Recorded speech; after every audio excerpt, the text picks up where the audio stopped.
शान्ताकारं भुजगशयनं पद्मनाभं सुरेशं विश्वधारं गगनसदृशं मेघवर्णं शुभांगं लक्ष्मीकान्तं कमलनयनं योगिभिर्ध्यानगम्यं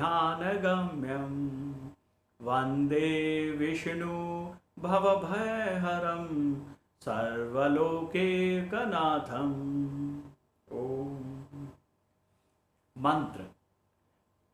मंत्रों का बड़ा विशेष महत्व है सनातन धर्म में। शक्ति है, मंत्रों में बड़ी शक्ति है और हर इष्ट देव का अलग मंत्र होता है।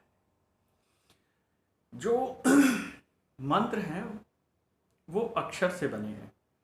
अक्षर ना क्षरेति इति अक्षरः, जिसका क्षर नहीं, जिसका विनाश नहीं, अक्षर वही अक्षर है और परमात्मा भी वही है। हर अक्षर का आकार होता है। गीता के 10वें अध्याय में भगवान श्री कृष्ण ने बहुत स्पष्ट रूप से कहा है कि हर अक्षर का आकार होता है। अक्षर एकमात्र है लेकिन अलग रूपों में प्रकट होता है। कैसे? स्थान के भेद से। जैसे हम का कहेंगे गले से, गा कहेंगे, तालू से चा कहेंगे, होठों से पा कहेंगे। हम ए का जब प्रोनाउंसिएशन करते हैं, ए का उच्चारण करते हैं, तो स्थान भेद की वजह से हमें अलग स्वर सुनाई देता है, पर शब्द एक ही है, आ। और दूसरा कोई शब्द नहीं है। ये व्याकरण का नियम है कि शब्द एक ही है, अक्षर एक ही है और वही ईश्वर है। तो मंत्र अक्षरों से बने हैं। हर इष्ट देव का मंत्र अलग बना होता है। ऐसा क्यों? देखिए, संस्कृत में जो व्याकरण है उसमें है एक वचन, दो वचन और बहुवचन। बहुवचन का मतलब सर्व, यानी सर्वाणी। उसमें सर्वाणी आ जाता है कि सब कुछ, बाकी सब कुछ, एक, दो और सर्वाणी। तो या तीन हो गया, जो तीन सर्वाणी है। सब कुछ तीन है, 3 लाख है, 3 करोड़ है, 3 अरब है, अनंत है, वो सब बहुवचन में आ गया, सर्वाणी में आ गया। एक वचन, दो वचन और बहुवचन, यानी सब कुछ। 3 का मतलब सब कुछ। और ये जो प्रकृति है हमारी, नेचर, ये भी त्रिगुणातीत है। इसको भी 3 गुण इसके भी बताए गए हैं, सत्व, रज और तम। ऐसे ही मानव मन के भी 3 गुण हैं, सत्व, रज और तम। गीता में सभी ने पढ़ा और ऑलमोस्ट आज की डेट में ये बात सभी को पता है। तो जो प्रकृति है और जो मन है वो अनंत है, यानी कि एक वचन, दो वचन और सर्वाणी, बहुवचन, सब कुछ, बाकी सब कुछ। तो इतनी अनंत मन की स्थिति है। जितनी अनंत मन की स्थिति है, जितने अनंत मस्तिष्क हैं, उसमें उतने अनंत विचार हैं। तो इसीलिए देवता भी असंख्य हैं। आपने देखा होगा प्रकृति में कोई भी चीज़ एक जैसी नहीं है। सड़क पे चलिए, राह में चलते हुए 2 पत्थर उठाएंगे, दोनों की एक जैसी आकृति दिख रही होगी, वजन अलग होगा। एक ही जगह रहने वालों मानवों की आवाज़ में अंतर है, मोटी पतली, शरीर में अंतर है, मोटा पतला, रंग में अंतर है।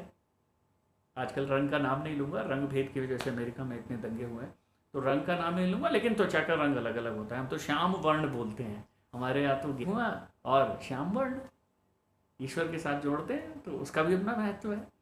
सबको मान देते हैं हम, सबको एक्सेप्ट कर लेते हैं, सब स्वीकार है हमारे यहाँ। तो इतने भेद हैं। जैसे हमारी मन स्थिति होती है, जो हमारी मस्तिष्क की स्थिति होती है, वैसे ही हमारे इष्ट देव होते हैं। तो हर इष्ट देव को ध्याने का मंत्र अलग है। स्वामी विवेकानंद जी के गुरु थे रामकृष्ण परमहंस। रामकृष्ण परमहंस जी को एक उनकी पूजा की विधि थी, वो सुबह सुबह, काली के अनंत भक्त थे, सुबह सुबह बागीचे में जाकर के काली के लिए अपने हाथों से, अपने इष्ट के लिए फूल चूमते, उन्हीं फूलों से वो अपने हाथ से माला बनाते और जाके काली को अर्पण कर देते। कुछ दिनों तक ये चलता रहा। धीरे धीरे जैसे उनकी भक्ति आगे बढ़ी और उसके बाद वो काली उन्हें अपने हृदय में दिखने लगी, तन्मय हो गए वो काली के साथ। काली अब हृदय में दिख रही है, तो वो माला चढ़ाने के लिए काली की तरफ जाते और अपने ही गले में डाल लेते। तो क्योंकि हृदय में थी, हृदय में चढ़ाई नहीं जा सकती माला, तो उसको गले में पहनेंगे तो हृदय में आ जाएगी, तो वो अपने गले में डाल लेते। कुछ दिन ये चलता, लोगों को लगाए तो बावले हो गए हैं। तो फिर उसके बाद उनका जब भक्ति और आगे बढ़ी, तो फिर वो अब फूल चुनने के लिए जाएं तो उन्हें हर फूल में माँ काली दिखाई दे। पहले यानी वो मूर्ति में थी काली, फिर काली हृदय में आई, और अब उन्हें तत्व ज्ञान हो गया, उन्हें पूरे ब्रह्मांड में काली के दर्शन हो रहे हैं। तो ये मंत्र की शक्ति है, वो साक्षात रूप में प्रकट होने लगी। कि ऐसे कहा जाता है कि काली उनको साक्षात दर्शन देती थी, साक्षात दर्शन देती थी, उनको बातचीत थी। तो वो क्या संभव हुआ? वो मंत्र की साधना से संभव हुआ। जब हम किसी मंत्र का उच्चारण करते हैं, मंत्र बड़ा वैज्ञानिक है, वो किस स्वर में बोला जाएगा, कितनी देर में वो शब्द खत्म होने चाहिए, कितनी मात्राओं का है, वो अपने ईष्ट से निर्भर करता है। ईष्ट की प्रकृति से मंत्र की प्रकृति और मात्राएं निर्भर करती हैं। किस काल खंड में लिया जाएगा, किस समय वो बोला जाएगा, किस स्वर में बोला जाएगा, मन में मनन करना है, किस स्वर से मनन करना है, गुप्त मंत्र है और या कैसे मंत्र हैं, उसका भी विशेष ध्यान रखा जाता है। सारा का सारा ये जो भी वैज्ञानिक तरीका है, ये वाइब्रेशंस के ऊपर डिपेंड करता है। जैसे आपका मन है, वैसे ही इष्ट आप मानेंगे, उस इष्ट का अपना एक मंत्र होगा। जब आप उस मंत्र को पढ़ेंगे, मंत्र कितनी बार पढ़ना है? जितनी मात्राओं का मंत्र है इनटू उतने लाख।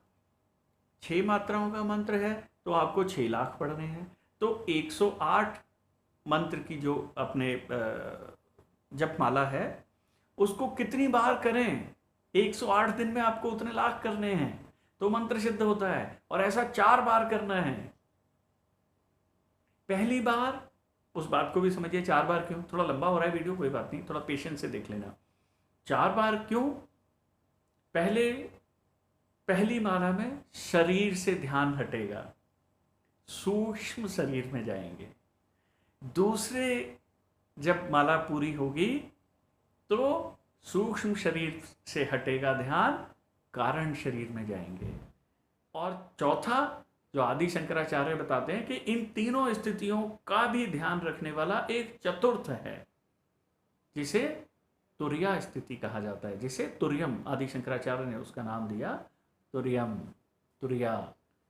तो उसमें फिर आप चले जाते हैं तो मंत्र सिद्ध हो जाता है। जब इतने लाख बार उसका आप अपने मुख से जप करते हैं तो वैसे ही अणु और परमाणु से आपके आसपास आवरण बनके जिस भी इष्ट को आपने ध्याया है, जिस भी इष्ट का वो मंत्र है, वैसी आकृति बन जाती है और उस आकृति में साधक तन्मय हो जाते हैं। मंत्र जो है वो सिद्ध हो जाता है। जब आप किसी गुरु से मंत्र लेने जाते हैं तो पहले ये पता होना चाहिए, और गुरु को भी वही गुरु मंत्र देते हैं जिन्होंने मंत्र सिद्ध कर रखा है, उसी मंत्र में शक्ति होती है। वैसे ही इष्ट के गुण आपके शरीर में प्रकट हो जाते हैं। हनुमान, राम, दुर्गा, शिव, किसी के कोई भी इष्ट हो सकते हैं, लेकिन आप अपने मन में इनकी कल्पना कीजिए, मनन कीजिए, तो आप पाएंगे उनके मंत्र भी उनको प्रकट करते हैं और वही आपके मन में प्रकट होता है। जब हम मंत्र की शक्ति को जानते हैं, मंत्र कौन दे सकता है, मंत्र के अधिकारी को जानते हैं, और फिर उसके बाद हम उस मंत्र को ध्याते हैं, तो सोचो कितनी शक्ति होगी उसमें, और कितनी शक्ति हम अपने अंदर बढ़ा लेंगे। अनंत अनंत है ईश्वर। जब देखिए जयपुर में मूर्तियां बनती हैं, वहाँ तो वो पत्थर की मूर्ति हैं। जब ब्राह्मणों के हाथ लगती हैं, पंडितों के हाथ लगती हैं, मंदिर में पहुंचती हैं, फिर उनके अभिषेक होते हैं और फिर उनमें पंडित प्राण प्रतिष्ठा करते हैं एक नियम के साथ। कई समय आपका जन्म हुआ, ईश्वर ने स्वयं आपके अंदर अपने हाथों से प्राणों की प्रतिष्ठा की है। आप उतने ही ताकतवर हैं जितने किसी भी मंत्र के इष्ट देव ताकतवर हैं। अपनी शक्ति को सिर्फ पहचानना है। मंत्र तो सहायता भर करेगा, लेकिन वो विज्ञान है। अपने अंदर की शक्तियों को जागृत करने का विज्ञान मंत्र है। अपने इष्ट देव, अपनी बुद्धि, अनंत बुद्धि के हिसाब से अनंत देवों में से एक देव को चुनना, उनके मंत्र को चुनना, गुरु की सहायता से मंत्र लेना और फिर उस मंत्र का जप करना और फिर अपने मन के अंदर अपने इष्ट का प्रकाट्य, अपनी शक्तियों का प्रकाट्य करना, यही सनातन धर्म का विज्ञान है। अगर हम इसे जानें, जान के करें तो बहुत अच्छी बात है। आगे आने वाली पीढ़ी को वो मंत्र देते चले जाएं अपने परिवार में। घर और परिवार का हमेशा ध्यान रखिए। जो सबसे पहले और सबसे घनिष्ठ हमारे जो मित्र हैं वो हमारे साथ हमारे परिवार में रहते हैं।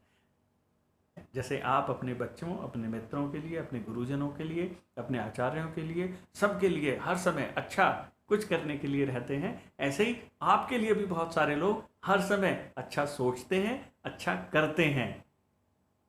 जब हम बुजुर्ग हो जाएंगे, शरीर में क्षमता नहीं रहेगी, उतना हम मंत्र का उच्चारण नहीं कर पाएंगे, उतनी देर हम बैठ नहीं पाएंगे, उतनी देर स्मृतियों में उनके ध्यान में नहीं रह पाएंगे। इससे बेटर है अभी कर लें, बाद में उन शक्तियों का आनंद लें। ओ श्री वृंदावन बिहारी लाल की जय। हरि ओम।